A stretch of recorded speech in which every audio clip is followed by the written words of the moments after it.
여러분 안녕하십니까? 한국원자력연구원이 올해까지 완료하기로 했던 사용 후 해결료 반환 약속을 지키지 않았다는 소식 어제 전해드렸는데요. 보도 이후 이번 사태를 쉬쉬해온 원자력연구원에 대한 비판의 목소리가 커지고 있습니다. 시민 안전과 직결된 방사성 폐기물 관련 정보를 투명하게 공개하지 않으면서 불안감을 키우고 있다는 지적입니다. 김철진 기자의 보도입니다. 지난 2016년 원자력연구원이 약속한 사용 후 해결료 반환은 지난 7년간 단 한 건도 이뤄지지 않았습니다. 그 사이 해결료를 가져가기로 했던 원전에서는 저장고가 포화 상태에 이르며 반환 가능성은 더 낮아졌다는 전망까지 나옵니다. 결국 대전에는 전국에서 두 번째로 많은 중저준위 방사성 폐기물이 보관돼 있을 뿐 아니라 고준위 방사성 폐기물인 사용 후 해결료까지 장기간 저장 중인 상태입니다. 도심 속 방패장이란 오명 속에 시민들은 물론 지역 정치권에서도 반발이 나올 수밖에 없는 이유입니다. 주택가 밀집 지역과 700~800m 지근 거리에 이런 중저준위 방사성 폐기물이 3만 드럼 이상이 쌓여 있기 때문에 지역 주민들은 항상 불안과 위험에 노출돼 있고 원자력연구원의 소통과 신뢰 문제를 비난하는 목소리도 높습니다. 지난 2016년 원자력연구원은 지역에 있는 중저준위 방사성 폐기물을 2030년까지 경주 방패장으로 조기 이송 완료하겠다고 약속한 바 있지만 어처구니 없는 핵종 분석 오류로 3년이나 반출이 중단된 바 있습니다. 당시 연구원 측이 반출 중단 사태를 쉬쉬했다는 질타가 이어졌는데 이번에도 약속한 반환 일정을 지키지 못한 것에 대해 지역사회에 제대로 된 설명이 없었다는 지적입니다. 설계해서 진행한다라고 하는 보고를 저는 받았어요. 거기까지는 받았는데 그 이후의 보고가 전혀 되고 있지 않습니다. 기술이 개발돼서 운반할 수 있는 기술이 만들어졌다라고 하는 것까지도 보고가 안 돼 있고 그 이후의 협의라든지 진행 과정 이런 것들이 핵 폐기물 반출을 둘러싸고 원자력연구원과 지역 사회와의 신뢰가 번번이 깨지는 사이 시민들의 불안감이 커지고 있습니다. TJB 김철진입니다. 정부 세종청사에서 열린 과학기술정보통신부 국정감사에서는 정부의 연구개발 예산 삭감을 놓고 여야 의원들의 질의가 쏟아졌습니다. 국감에 앞서 과학기술계 노조와 단체들은 현장 연구자들의 90%가 예산 삭감에 반대하고 있다는 설문조사 결과를 공개하며 예산의 원상 회복을 촉구했습니다. 조혜영 기자입니다.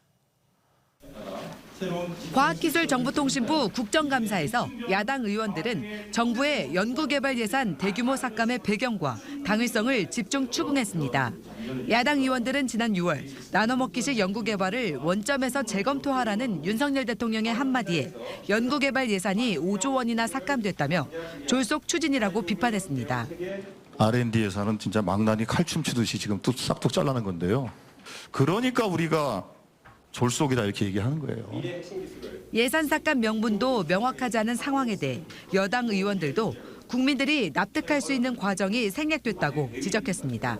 우리 연구 R&D 예산에는 비효율적인 낭비적인 부분, 예를 들어서 여러 번 말씀드렸지만은 많은 그러니까 사례로 얘기해 주십시오.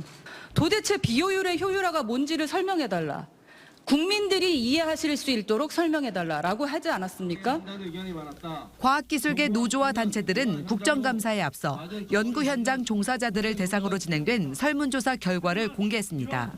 5,200여 명의 응답자 가운데 90.4%가 예산 삭감이 부적절하다고 평가했다며 과학기술 경쟁력 약화를 막으려면 예산의 조속한 원상 회복이 절실하다고 목소리를 높였습니다. 우리 과학기술의 미래가 지금 엄청 타격을 받게 되는 그런 상황에 처해 있습니다. 그래서 저희 연구원들은 나설 수밖에 없는 거고요. 연구 현장을 파괴시키는 이런 예산 삭감은 반드시 철회되어야 될 것입니다. 올해 대비 16.6%나 대폭 삭감된 연구개발 예산안은 국회 심의 절차만을 남겨두고 있는 가운데 정부가 연구 현장을 외면하고 있다는 논란은 계속될 전망입니다. TJB 조혜원입니다. 충남대가 취업난 등으로 졸업을 미루는 학생들에게 가장 많은 졸업 유예금을 받고 있는 것으로 조사됐습니다. 교육부 국정감사 자료에 따르면 전국 10개 거점 국립대 중 8개 대학이 지난해 졸업 유예금을 유지한 가운데 충남대가 한 학기에 46만 6천 원의 유예금을 가장 많이 받고 있는 것으로 나타났습니다. 지역 국립대 가운데 충남대와 한밭대 두 곳이 졸업 유예금을 유지하고 있는 반면 공주대와 공주교대는 유예금이 없어 형평성 논란이 일고 있는 가운데 졸업 유예생들의 부담을 줄이기 위해 폐지를 검토해야 한다는 주장이 나오고 있습니다. 세종시의 유아영어학원 교습비가 전국에서 가장 비싼 것으로 나타났습니다. 더불어민주당 강두구 의원실에 따르면 세종의 유아영어학원 교습비는 전국 평균보다 46만 원 많은 월 170만 3천 원으로 전국에서 가장 비쌌고 대전은 전국 평균과 비슷한 127만 4천 원으로 집계됐습니다. 세종은 2년 사이 교습비가 35%나 급등했으며 급식비와 재료비 등은 포함되지 않아 실제 학부모들의 부담은 더 클 것으로 보입니다. 이르면 내년부터 자율주행 버스를 타고 대전에서 세종을 거쳐 청주공항을 오갈 수 있을 전망입니다. 오송역에서 세종을 오가는 국내 최초 광역 자율주행 버스가 최근 대전까지 운행을 시작했는데요. 충청권을 하나로 묶는 메가시티 완성을 앞당길 촉매제가 될 것으로 기대됩니다. 김성민 기자입니다. 오송역을 출발한 버스가 세종시 한솔동 관선버스 정류장에 들어옵니다. 운전자가 자리에 앉아 있지만 스스로 방향도 척척 바꾸는 자율주행 버스입니다. 자율주행을 위한 레이더와 카메라 등이 달려 있어 버스 스스로가 도로 상황을 판단해 운전을 하는 겁니다. 18인승인 이 버스는 최근 대전 반성역까지 운행 구간을 더 늘렸는데 승객들의 반응이 좋습니다. 걱정이 좀 되긴 됐었는데 오늘 막상 타보니까 큰 화면으로 이제 도로 상황 분석도 하고 또 차선도 알아서 잘 바꾸고 속도 조절도 하는 걸 보면서 자율주행 기술이 진짜 많이 발전을 하고 구간별 요금은 1,400원에서 2,000원으로 일반 간선버스와 이용 방법과 요금이 같습니다. 평일 왕복 2차례 운영되며 오송역에서 세종 반성역까지 정류장은 모두 10곳입니다.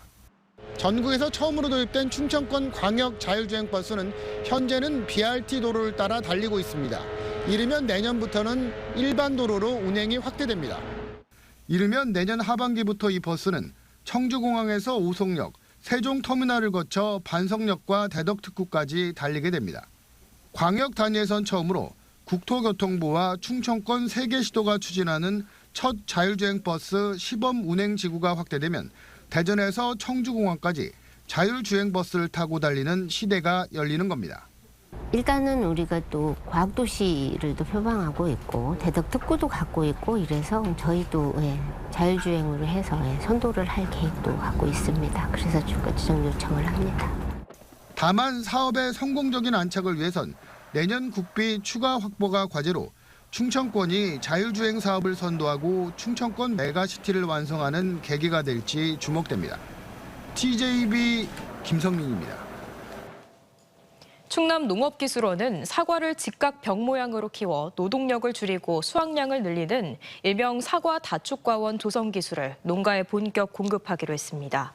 현재 일반적인 사과밭은 사방으로 가지를 뻗은 나무가 촘촘하게 들어선 숲과 비슷한 형태지만 사과 다축과원은 각각의 나무를 평면으로 자라게 하는 방식으로 직각벽이 줄지어 서 있는 것과 같은 모습입니다. 농업기술원은 다축과원을 활용할 경우 시바르당 277주를 심어 사과 6톤을 수확할 수 있어 기존 방식보다 경제성이 높은 데다 농약과 비료도 최대 20%가량 줄일 수 있다며 현재 충남의 8곳인 사과 다축과원을 크게 확대하겠다고 밝혔습니다. 충남도가 추진하는 천안 안서동 대학로 조성 사업과 관련해 김태흠 충남지사와 안서동 지역 5개 대학 부총장 등 30여 명이 참석한 가운데 기본계획 수립 연구용역 최종 보고회를 열었습니다. 충남도는 2031년까지 3단계에 걸쳐 986억 원을 투입해 총 27개 사업을 추진하게 되며 이 가운데 안서시외버스 정류장과 안서스테이션, 청년생활지원 플랫폼 조성 등 8개 사업이 우선 과제로 추진됩니다. 충남도는 기본 계획을 토대로 오는 12월 관계기관 업무 협약을 진행할 계획으로 이후 대학로 조성 사업을 본격 착수합니다. 서울대와 충남대 등 7대 대학들이 캠퍼스를 공유하는 공동 캠퍼스가 내년 세종시 지편동에 문을 열 예정인데요. 여러 대학들이 순차적으로 입주하다 보니 초기 운영비 마련이 관건이었는데 예산 지원의 법적 근거가 되는 행복도시법 개정안이 국회 문턱을 넘으면서 안정적인 운영이 가능해졌습니다. 장석영 기자의 보도입니다. 세종시 지편동 60만 제곱미터 부지에 한창 공사가 진행 중인 공동캠퍼스. 내년 상반기 한밭대 입주를 시작으로 하반기 충남대와 서울대 등 2029년까지 모두 7개 대학이 들어옵니다.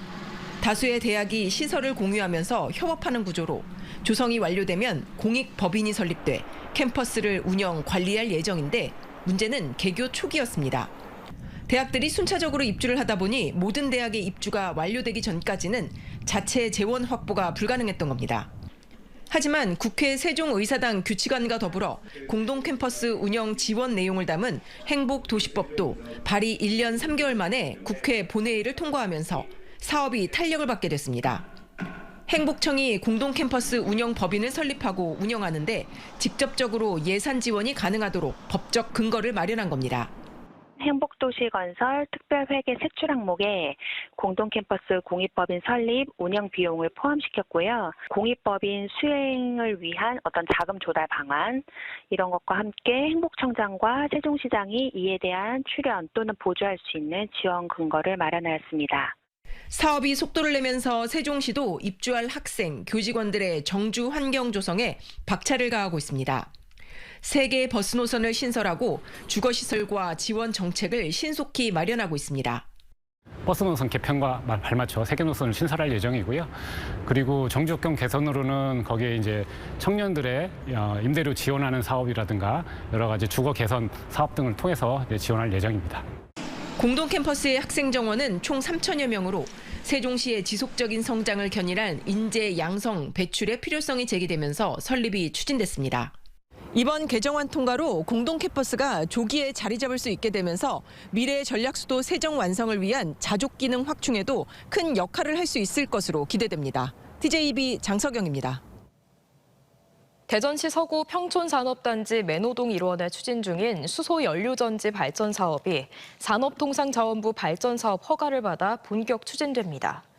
내년 상반기 조기 착공되는 평촌연료전지 발전소는 3천억 원을 투입해 39.9메가와트 규모로 건설되며 일반 가정 10만 가구가 사용할 수 있는 전기가 생산될 것으로 예상됩니다. 대전시는 현재 1.8%로 전국 최하위 수준인 전력 자립도를 5.1%까지 끌어올릴 계획이며 발전소 주변 지역 주민에게는 약 30에서 45억 원의 특별 지원 사업비를 지원합니다. 정규리그 8위에 오른 대전 하나시티즌의 K리그1 파이널 라운드 일정이 확정됐습니다.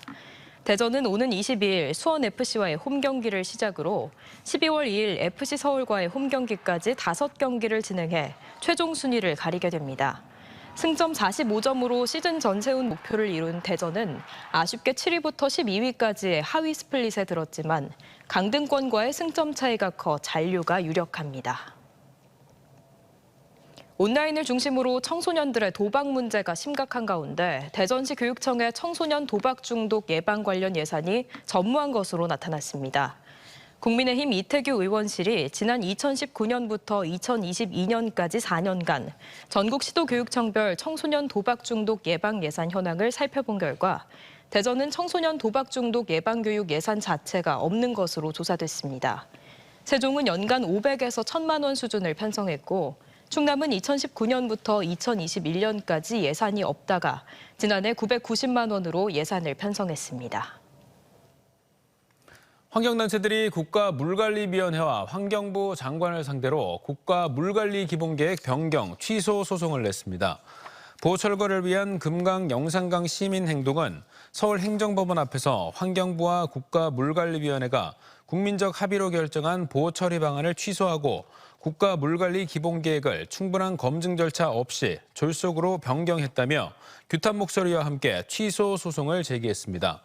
이번 국가물관리기본계획 변경은 지난 정부의 보호처리 방안 결정이 무리하게 내려졌다는 감사원의 감사 결과에 따라 4대강 보호 존치 결정을 반영하고자 실시됐습니다.